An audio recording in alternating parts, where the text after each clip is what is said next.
Entender bien las bases de la oposición a la que te vas a enfrentar te puede ayudar muchísimo a opositar de manera eficiente. Si quieres saber cómo analizar bien las bases de las oposiciones a bomberos, quédate porque en este vídeo te lo vamos a contar.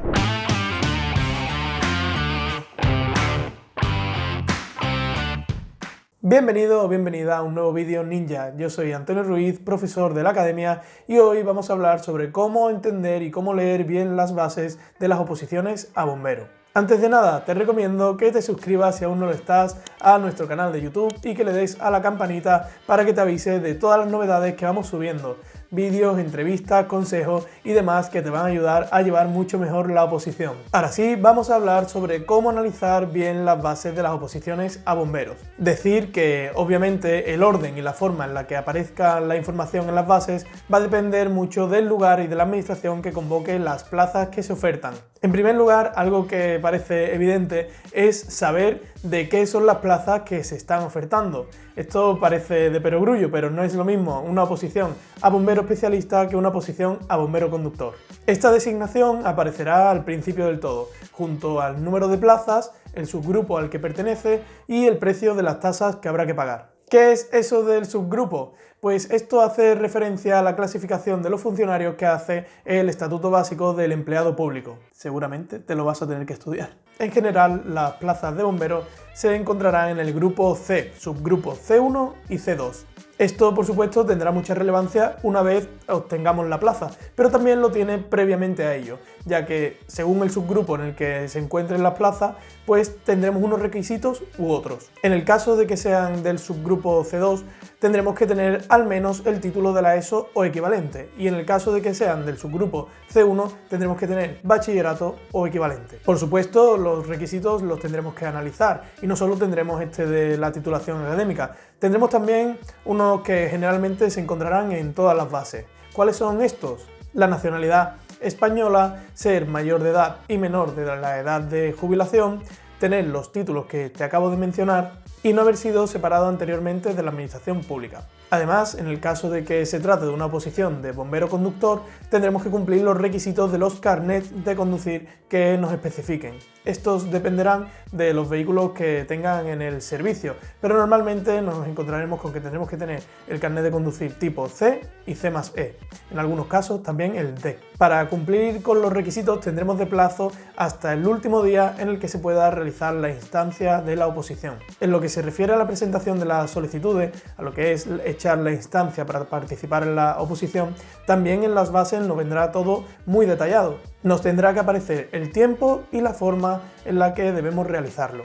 A día de hoy, prácticamente todas las solicitudes se realizan a través de la sede electrónica de la administración que convoca las plazas. Para ello tendremos que contar con algún certificado digital, autofirma, autoclave o lo que sea, así que si aún no lo tienes, es el momento de ponerte a ello. Posteriormente, también en las bases se nos va a indicar cómo se va a formar el tribunal de selección y cómo será este proceso de selección. Ojo, porque esto es muy importante y va a definir realmente si una oposición nos es favorable o no. ¿Qué quiero decir con esto? Generalmente se encontrarán dos sistemas de selección: el sistema de concurso-oposición y el sistema de oposición libre. Para que nos entendamos, en el sistema de concurso-oposición van a contar los méritos. ¿Qué méritos? Los que se especifiquen en las bases, normalmente tiempo trabajado como bombero y algunos cursos que nos darán puntos. La diferencia con las oposiciones sin concurso es que no tendrán consideración estos méritos, únicamente contarán las pruebas de las que conste esta misma oposición. Así que ahora en las bases vamos a por ello, a por las pruebas de la oposición. Encontraremos detallado el número de pruebas en las que consistirá la oposición, así como una breve descripción de en qué consistirán dichas pruebas. Será importante analizar si dichas pruebas son eliminatorias o no, es decir, si no las paso me voy a casa o no, y también el porcentaje que dan estas pruebas a la nota final de la oposición. Por norma general, ¿qué pruebas suele haber en una oposición a bomberos? Tendremos una prueba física, una prueba teórica, el callejero, un examen psicotécnico, una entrevista y un reconocimiento médico. Es interesante que prestemos mucha atención a lo que nos dicen las bases sobre estas pruebas, ya que nos va a dar mucha información y va a definir la estrategia que llevaremos durante la oposición para prepararlas. Habrá que valorar muy bien ese porcentaje que te comentaba que aporta a la nota final de la nota, mi nivel actual en esa prueba, el esfuerzo que me supondría mejorar este nivel y la repercusión que tendría sobre la nota final esta mejora. Así sabré dónde me es más rentable poner esfuerzos. ¿Qué es más rentable? ¿Poner esfuerzo en las físicas o en la teoría? Pues generalmente en la teoría, pero no en todos los casos. Por eso tenemos que tener muy controlado lo que dicen las bases. Incluso dentro de cada prueba, las físicas se componen de varios ejercicios. Tendré que valorar, por ejemplo, si me compensa más ganar fuerza o resistencia para preparar una prueba, por ejemplo, de press banca o una prueba de fondo. Y así sabré cómo conseguiré el mayor número de puntos posibles. Toda esta información, por supuesto, la extraeremos de las bases. Y será el momento de analizar cuáles son tus puntos fuertes y puntos débiles dentro de esa posición. Por supuesto, en las bases vas a encontrar el temario que vas a tener que preparar para la oposición. Otro punto clave en el que tendré que pararme y analizar concienzudamente. El temario te da muchas pistas. ¿Es un temario abierto o un temario cerrado? De la parte específica de bomberos, ¿viene detallado un temario de referencia o no? Si no es así, tendré que poner aún más la lupa sobre este temario, ya que la propia forma de denominar los temas te puede dar pistas de cuál va a ser el temario de referencia para sacar las preguntas del examen de la oposición. Así que párate, lee bien los temas y compáralos con los manuales más famosos utilizados normalmente como referencia en las oposiciones de España. Por último, y no por ello menos importante, al finalizar las bases te vas a encontrar con el cuadro de las exclusiones médicas.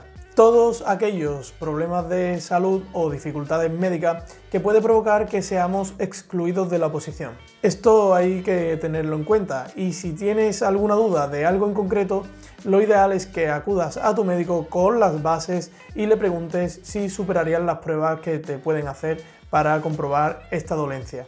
Así habremos hecho todo un recorrido sobre la información que nos podemos encontrar en unas bases de las oposiciones a bomberos y cómo enfrentar y analizarlo de manera óptima. Espero que este vídeo te haya gustado, pero sobre todo que te haya ayudado a entender un poco mejor toda la información que viene en unas bases de bomberos. Si es así, espero tu like, no olvides de suscribirte y darle a la campanita y nos vemos en próximos vídeos. ¡Chao!